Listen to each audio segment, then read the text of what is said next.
Welcome to the Breakthrough Emotional Eating podcast. My name is Kristen Jones, and thank you so much for joining me this week.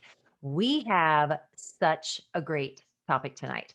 So, what we are going to be discussing this week is it is probably the most talked about, the most commonly asked question that I get asked, as well as the biggest thing that plagues not just emotional eaters, but I think people in general, and that is nighttime eating.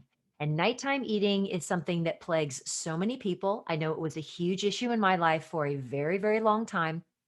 And so I always try to listen to what my community talks about and what issues are coming up and try to address those. And this has been, it is again, is the most talked about um, ailment problem that an emotional eater has, and that and it's emotional eating as well as just people in general, I think, but mostly emotional eaters. So again, that is what we're going to tackle: is nighttime eating, is it a problem for you, and what can you do about it? And I am going to share with you some things that truthfully don't have anything to do with food. So I'm not going to tell you to empty out your cabinets. I'm not going to tell you to get rid of all the food. I never believe that that is the answer, because that's not addressing what the real issue is. And so it's really important to make sure that we are addressing the underlying issues, because as all of us know, as emotional eaters, the issue is not the food. It's what's behind it. It's the feelings that are driving these actions that we're taking that aren't serving our lives. And so we really need to dig deep and to figure out what is that all about. And so we're going to talk about that today. And I'm really, really excited about that. And if you're listening on the podcast, I am welcome, and I am coming to you live from the Breakthrough Emotional Eating community on Facebook. If you are not a member of the community, and you are listening to this on the podcast, you want to come and be a part of this community. So, again, amazing, amazing group of individuals, super, super supportive. We have had tons of new members come in. People are coming in, they're sharing their stories, they're posting their meal plans, they're really taking proactive steps to not only address their issues with emotional eating, but also their issues with their weight, how they feel about themselves, their thought process. We are not a group that is about dieting. We are a group that is about looking at our thoughts and our beliefs about ourselves and how we feel about ourselves, and then taking that information and trying to make it so it works and serves our lives in the best possible way. So if you want to become a part of that and you think that is something that you really need in your life, please, please come and join us. You want to go to www.facebook.com/groups/food breakthrough and become a part of our community. Again, we welcome you. We want you there. And it is just, it's a happening place, but it's also an incredibly supportive and nurturing and encouraging community. So please, please, please come join us.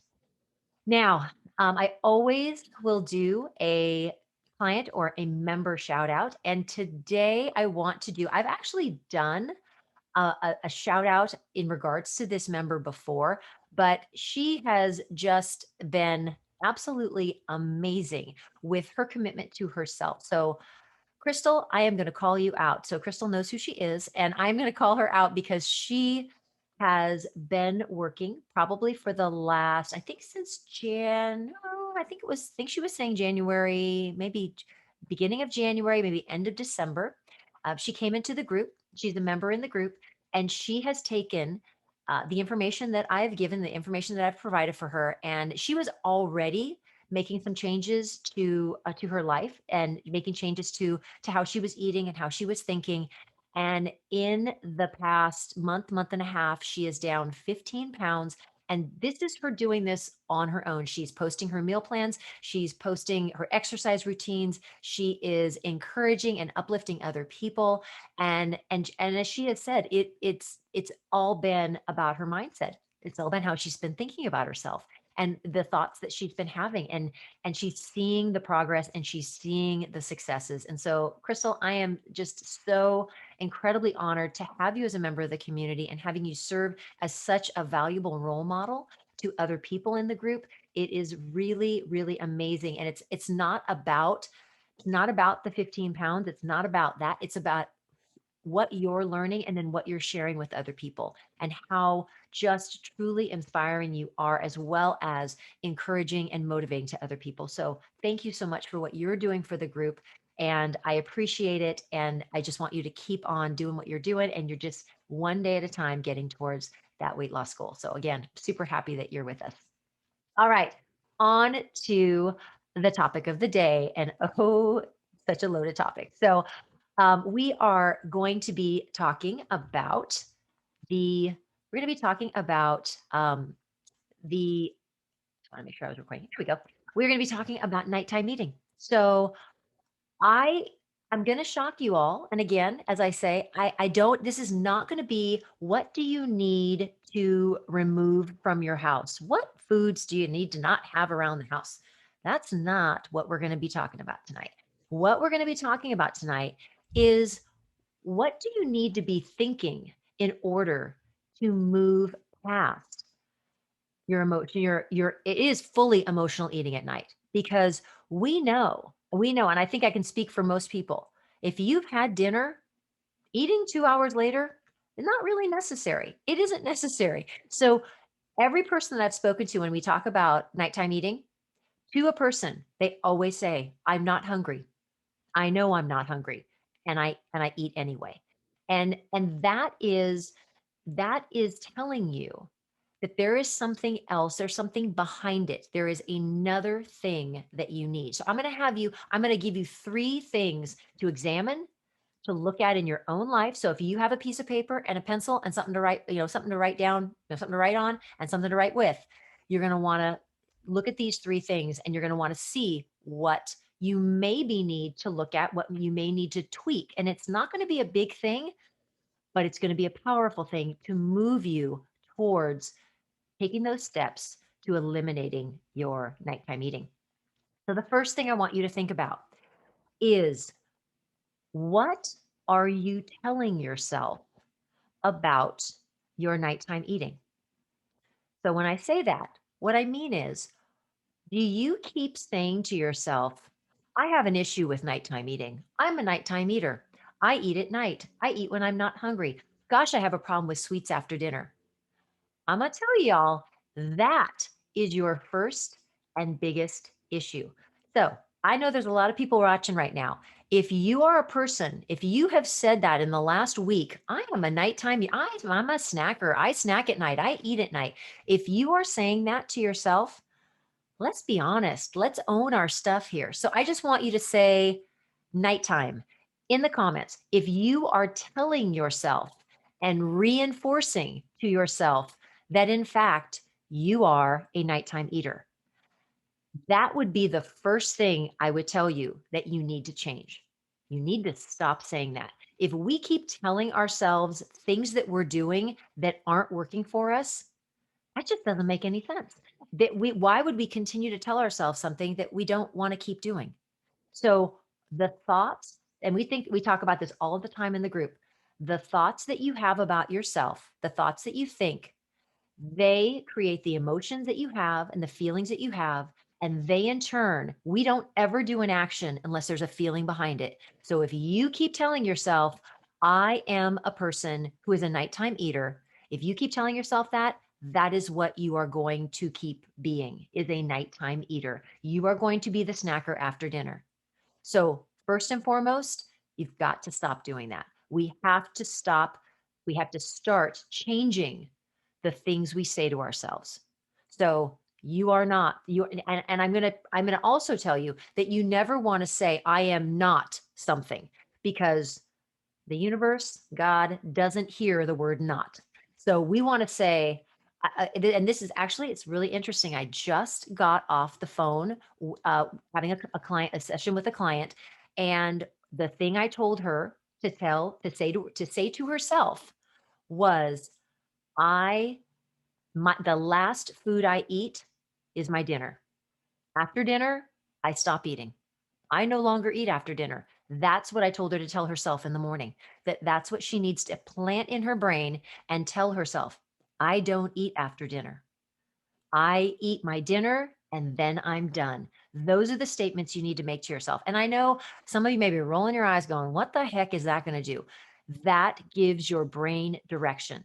It tells your brain what you're going to do. So that primal brain doesn't kick in and say, oh, M&Ms, it's a great time for those, even though we're not hungry. And so we have to, all of us, we have to support ourselves and tell ourselves exactly what we want to do. So dinner is the last thing that you are eating at night. That's it. That's what you tell yourself. You got to stop with the talk of, I'm a nighttime eater. I snack all the time. This is what I do. No, it's not what you do anymore. Tell yourself that you eat dinner and then you're done, period. That's number one. Number two, you have to ask yourself the question, is this a behavior that now has become a habit? Is this now just what you do and it's become now the normal thing that you're doing? Is it become a habit? And with any habit, we can just make tiny little changes to move us forward and to move us towards breaking habits that are not serving our lives. If nighttime eating, if eating after dinner is not serving your life, if it's causing weight gain, if it is causing you to be uncomfortable, I will tell you, I know this for a fact because when I was a teacher, I would get home after school, and I can remember being so excited sometimes because I would get home, and if I got home from work early, I'd be like, "Oh my gosh, I have like the whole evening to myself." And then the panic would set in of like, "Oh, I have the whole evening to myself. What do I do?" And then I would just eat the whole time from 5 o'clock until I went to bed at 10 o'clock. And I would feel so I'd wake up in the morning and I would feel so sick and so nauseated and just like, oh, I just felt awful. And so I really want, if you are a nighttime eater, if you're somebody who eats at night and you wake up and you feel sick in the morning and you don't feel good, I'm speaking to you. You need to recognize that is not good for your body. It's not good for our bodies to eat food and then go to bed. First off, physiologically not good.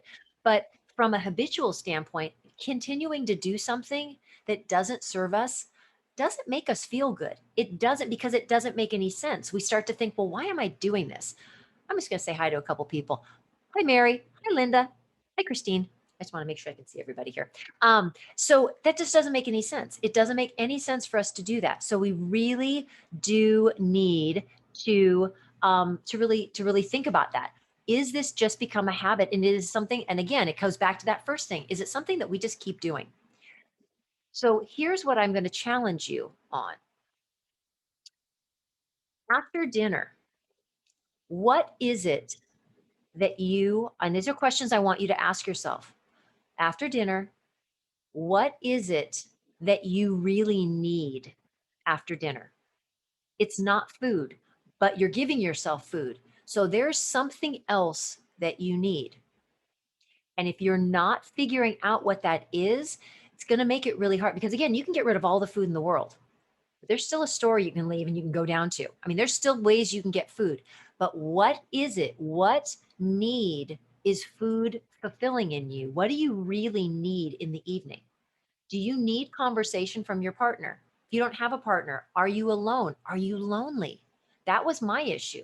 My issue was I was alone and I kept telling myself I wanted to be alone, but the reality was I didn't want to be alone. I didn't like being by myself in the evenings. It made me sad. And so what did I do? I ate to keep myself happy, to keep myself from not feeling sad because I was alone. And so what is it that you and truthfully, I'm going to go out and say sometimes we're in a relationship and we are lonelier than when we are by ourselves. So think about that. What is it that you are trying to replace? What feeling, what emotion, what are you trying to give to yourself that you're doing with food that you actually should be seeking out that from something someplace else? Okay? That's a tough one. That's a hard question to ask yourself. What is it what is it that you really need and what are you not getting that you really need that you're trying to fill with food? That's what I want you to think about. I can't answer that for you, but you need to really think about what is it that you need. Okay. So that's the second thing. The third thing is, how are you talking to yourself in the morning about your day? So I'm going to back the truck up here. So if you are a person who wakes up in the morning and thinks in your head, oh, all these things, I have all of these things I have to do today. Oh my gosh, I have to do that. I have to go to work. I have to drive the kids to school. I have to make lunches. I have to make dinner. I have to do this stupid meeting. I have to, all these have tos. Okay. When you position yourself as the victim, which when you think about all the things you have to do, you kind of become a little bit of a martyr. I'm going to just call some people, call it. Some of you are going to be like, oh, she's talking to me. I'm going to call some of you out. If you put yourself in that position of being a victim, because you have to do all these things, when you get to the end of the day, you are going to need a reward because you've told yourself you're the victim. You have to do all this stuff. You have this such a hard time. Are you positioning yourself that you are going to need a reward after dinner? You're going to need a treat. You need something to get you through in order to make yourself feel like it's okay that you had to do all these things. The food is not the issue. The treat, the reward, not finding a healthy snack. Some people are like, oh, I try to find a healthy snack. No, that's not the issue. The issue is, why is it that you aren't grateful for what you're doing during the day? Why is it that you're putting yourself in that position of being the victim where then you get to reward yourself? We're never victims unless we want to make ourselves victims. And so, what I would encourage you to do is just put a shift and a change to how you think about your day. Because I know for me personally, I could wake up in the morning and think, oh, okay, what do I have to do today? Oh my gosh, I have to, like, I need to go. I need to make sure I touch base with all, all my people in my group. And oh, there's all these things I have to do. I mean, gosh, I have to go and I have to respond to instant message, respond to my personal messages. I have to respond to people's comments in things I've posted and blah, blah, blah, blah, blah. You know what? I never go into my day that way. I go into my day thinking, this is what I get to do. This is the choice that I've made. And I am so happy that I've made this choice because this is fulfilling my life. It's giving me my purpose and it's giving me a place where I can help other people. And so I go into my days feeling like I am so blessed every single morning when I don't have to get up by the alarm, when I wake up on my own and I think I get to do all these things today. I don't ever feel like a victim. And it's because I phrase my day in how blessed I am for every single thing I have. And so I want each of you to really look at your lives in a different way. And you may feel like, well, oh, I got to make dinner for the kid. People, you got kids. How blessed is that? How blessed are you to have children? How blessed are you to have people in your lives who love you and appreciate you and all the things? Instead of saying I have to do these things and I should do this, how about we phrase it, I get to. I'm blessed because I get to do this. So anyone who knows me knows I am all about the gratitude. So if you are not doing gratitude first thing in the morning, you need to be doing that. And you need to be changing how you look at your day, because again, putting that thought in your head of how blessed you are and how fortunate you are to move through your day, that is going to change how you feel inside, and it is going to change how you react to all the circumstances around you. And so your reactions and how you react to things around you is going to impact, again, how you feel. When we don't feel good, we don't make good choices. We turn to food and we look for solace in food. We've got to stop doing that. We've got to put ourselves in the best possible position to feel as blessed and fortunate about our lives and think, how lucky am I to get to do whatever it is that I get to do? I am so lucky. That is going to change. That is going to change how you go into your day and change that evening when you come down to, okay, I need a reward. No, it's going to be, you know what? It's going to be a positive thing that's going to be amazing for you and it will help you make the better choices for yourself when you get to that latter part of the evening. But we also have to look at the two other things we talked about, which is it a behavior and a habit? And what are you doing? What are you doing that's not working? Okay. We have to look at that. You have to look at what is not working for you in your nighttime routine, and you need to make a change. Just sitting there thinking, oh, I hope I don't eat tonight. That's not going to do it.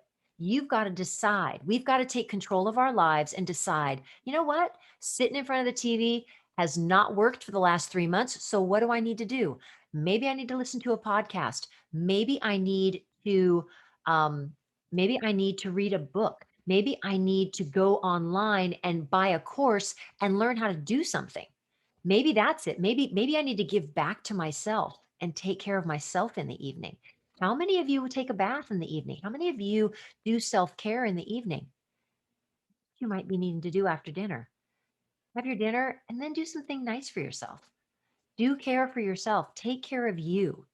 How many of us do that? We don't do it often enough. That needs to be a regular thing that you get to do every single night. And I can promise you, if you start taking care of yourself and you feed yourself in a different way, you're not going to need food. There you have it. All right. So those are our three things. Again, the three things I want you to look at. What are you telling yourself about your snacking habits?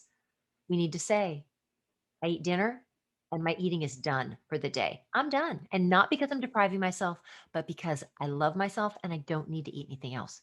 Second thing, is it a behavior or is it a habit? And if it's habitual, how can I change it? What do I need to be doing in the evening? What am I trying to avoid? My emotions, what am I trying to avoid by eating? And what do I need to do instead? Take care of myself. And lastly, starting in the morning, how are you viewing your day? Are you looking at your day as an I get to, as opposed to I have to? I want you to shift that thought pattern, make it how blessed you are, how fortunate you are to get to do whatever it is you can do during the day, and you will not need to be a victim and need to be rewarded at the end of the day. So I want each and every one of you to put these things into play, and I want you to see the changes that it's going to make. I promise you, this is not about food. It's about how you feel about yourself. It's about your thought process. And we have to start addressing things where it needs to be addressed, which is inside our heads and how we feel about ourselves. So I am going to take a couple questions here. So I'm going to look. I know I saw a question about intermittent fasting. So I'm going to just scroll here. Hold on a minute. Let me make sure I'm at the top of the page. I am. Okay. Let me look for some questions here. I think it was Stacy's. Okay. I had, this makes me sleep. Yes, you always sleep worse. That is so true, Amy. Yeah, you have to. Oh, chamomile tea, so good for sleep too. Uh, let's see. I saw a question. Okay. Linda, you brought something up really great. Okay. So husband eats in the evening and you want to eat with him. Okay. We all have to remember we can only be responsible for ourselves and for our behaviors and our choices. What other people do is their business. What other people do and their opinions of us is none of our business. So we do not need to care about what other people do. We have to do what's right for us. So my advice to that would be husband can do whatever he wants. You do what's right for you. What's the best thing for you? You're not being left out. You're taking care of yourself. So that's what I want you to remember. Let me see here. Oops. Here. Okay. All right. So, no, no, no, okay. Let me see here. And again, I want people to really pay attention because I'm seeing some self-defeating thoughts. We have to start thinking positively about ourselves. We have to make it where we are really like we can't keep reinforcing negative things about ourselves. We really, really can't. Gina Birch, no, I am lucky. Okay. Not you. I am. I am lucky. Um, oh, adult coloring books. Amy Fisher, that is a great idea. Adult coloring books. That is so, so cool. I really, really love that. Um, okay, Linda, you get hungry after 4 hours. You need to go to bed earlier. Sorry. You need to go to bed earlier. And also remember, we stay up too late. If we stay up too late at night, we're sleep deprived. then that sets the whole thing off in the morning of not having enough energy, and then we need and we crave sugar. Stacey, you asked a question about intermittent fasting. Okay, thoughts on intermittent fasting? Okay, so I'm just going to give you my little nutshell thoughts on intermittent fasting, and you can take it for what it's worth. Um, I have been intermittent fasting like back in the day. I've been intermittent fasting for so long, and I didn't even know it was intermittent fasting. When people started talking about it, I was like, "That's just what I always do." And so it's just always been something for me that I have done. So I absolutely am an advocate of intermittent fasting if, and here is the if, I think that oftentimes emotional eaters need to be very, very careful when it comes to intermittent fasting. Um, I was trying to do it when I did not have a handle on the mental and emotional part of my emotional eating. And what would happen is I could intermittent fast for, I would do 20, 22 hours in a day. I would fast for a long time. And then when I did eat, people needed to watch their fingers and toes because I would have eaten them off as well. You really have to be very, very careful about really not, because it can really, intermittent fasting can actually become something that can trigger binge eating. And so I would really, if you want, and with my program, the way I ask people to eat, and I ask people to go 4 hours in between their meals, with the exception, obviously, of your nighttime. That is when you're doing your longest fast. So you're stopping eating usually at 7 o'clock. I recommend stopping 3 hours before you go to bed. You not eat 3 hours before dinner, before bedtime, because you're not meant to be processing food while you're sleeping. Your sleep is meant to be rejuvenating and re-energizing your body cells, and your digestion should not be happening at that time. And so it's really important to give yourself that time. So you stop eating at 7, you go through the night, you wake up, maybe you have lunch, you have breakfast. If you eat breakfast, you have breakfast at 10. That's a 15-hour fast. That's great. That's a great fast. 16 and 8 is usually the beginning fasting for intermittent fasting. I mean, you can go as long as you want. But what I would say is if you want to do it, that's fine. But you still need to follow the tenets of what I talk about, which is you're obviously going to be hungry at the end of that fast, but you need to stop eating when you're satisfied. And sometimes, after going such a long time without food, you can eat very quickly.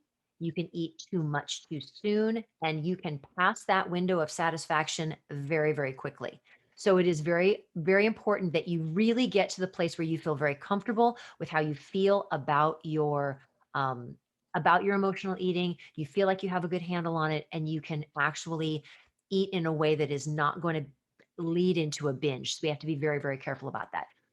Like I said, I was intermittent fasting because I was usually eating so late at night that I was not usually hungry until halfway through the next day, because I would wake up and I'd feel nauseated. Once I stopped eating late at night, I definitely was able to go longer in the morning. I didn't wake up feeling sick, but I was actually able to get through the mornings a lot easier and not feel like I had to eat. And right now, I probably stop eating at it, depending on the night and what's going on, between 7 and 8 o'clock at night, and then I don't eat again usually until noon or 1 o'clock. And that's just because that's the way my body works. And I like to work out in the morning. And I like to work out on an empty stomach. So you can absolutely decide that, but I really want people to pay attention to what does it do to you psychologically? What does it do to you as you are eating? Are you feeling like, oh my God, I've got to take in so much food? That's not the idea of intermittent fasting. So I really want to make sure that people are very cautious about that, and you really pay attention to how it makes you feel. If it makes you feel anxious and you feel like you just inhale food when you actually do eat, then I would not recommend it. So we have to be really careful about that. Okay, just want to make sure there's no other questions. Do, do, do, do, do. All right.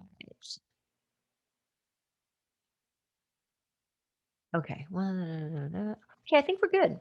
I think we're good. All sorts of you. So many of you have so many great ideas about things that you can do. I do want to just make sure. Oh, what about protein replacement meals and bars? Okay, that's a great question, Linda. And I am going to tell you that I only advocate that people eat foods that they love. So if you can honestly say, "Oh my god, those meal replacement bars are so good and I love them." If you can say that, like, super honestly and that you really feel that way, then go for it and eat them. They're not what I like to eat only because I really like to eat foods that are, like, that aren't so artificial. I feel like a lot of the energy bars, the protein bars, there's just a lot of chemicals in them. There's a lot of additives, and I would rather have you eating foods that are more in their natural state. And so, but if that's something that you like, that's fine. But I advocate for people really enjoying the foods that they eat. So eat what you want to eat, and then I'm gonna have to comment on something in just a second, but I got to finish my thought. Eat what you want to eat. Be happy with it. Eat when you're hungry, stop when you're satisfied. Carol, I don't know how to say your last name. Sieg? Diamond art. Oh my gosh, that is so crazy. I just was introduced to diamond art by one of my clients. She showed me this thing she was doing, and I had never heard of that before. And now, it's the second time in 2 days, someone's talking about diamond art. So that's cool. I love that. Yeah, so diamond art, something, but again, I'm not advocating and I'm not telling you to distract yourself. If you need to feel productive, if you need that, like, I want to make something, I feel creative. If that, just gets you excited about your creativity, then do that. Don't do it to distract yourself. We are not distracting ourselves. We really need to look at, what is it that I really need? What do I need to feel fulfilled? That's what we need to do. Okay. And if diamond art, or if, doing the coloring is something that, like, makes you happy and it's like, oh, this is so cool, I really like creating things, then do that. But don't do it as a distraction. Do it because it fills you up and it's something that you want to do. Okay. That's super important. All right. I am going to sign off. Thank you so much for those of you who've listened to the podcast. Thank you so much of you so much. Can't get my words out. Thank you so much to those of you in the community that have been on this live. I appreciate you being here. So happy. I hope that what I said really hit home and gave you some ideas about the things that you can look at in order to, address your issues with nighttime eating, and then at the same time taking care of yourself. It is all about self-love. It's about us taking care of ourselves. And please, please, please remember how important you are. Remember, your feelings are important, your thoughts are important, what you think about yourself, what you say about yourself, both inside your head and outside to other people. Make it count. Be your own best friend. And all of this will become so much easier. All right. Take care, everybody. Thank you so much for listening on the podcast, and I will see you all next week.